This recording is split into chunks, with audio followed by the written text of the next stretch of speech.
It was a strange finish in a sense. We knew that the record was on, and we knew it was on for quite a while. Wild Oats initially was the one that we expected to break its own record. Then the attention switched to the boat behind me in Perpetual Loyal. But it was a little odd as we headed out at about midnight out into Storm Bay to try and pick up the leader.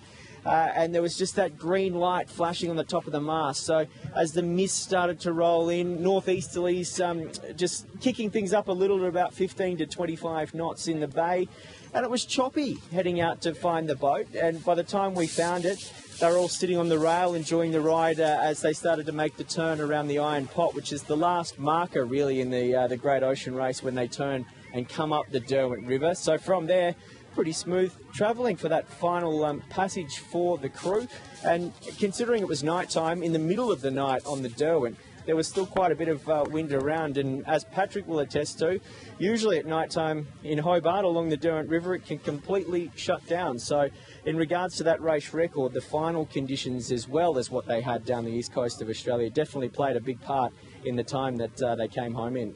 Yeah, well, let's bring in Patrick Boland, who is here with us, our racing expert. Patrick, you have sailed this course, is it 5 times, I believe, so you know what these ladies and gentlemen are feeling. I'll go back to what Scott has said. It can shut down. It can shut down. The Derwent River can shut down, and when it does, you want to make sure you've got an anchor ready, because if it's an outgoing tide and no breeze, you will get ushered back down to maybe the Iron Pot or back into Storm Bay.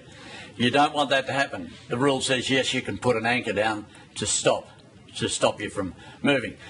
When it does shut down, and particularly if you're up at the leaders, the most frustrating thing on, well, I was going to say earth, water, the most frustrating thing on water, and it has happened. It happened to us once on a yacht called Dr. Dan, formerly Rod Muir of radio fame, one of his boats, and yeah, we were stuck there for about 3 hours before the breeze settled down, and we were able to get back to racing and to the finish line.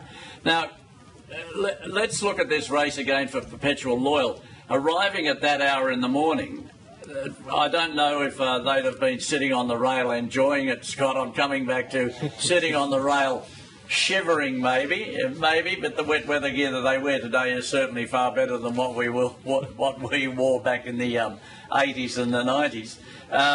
They'd have been looking forward to getting to Constitution Dock, to patting one another on the back saying job well done, commiserating with their opponents, Wild Oats 11, as they were on their way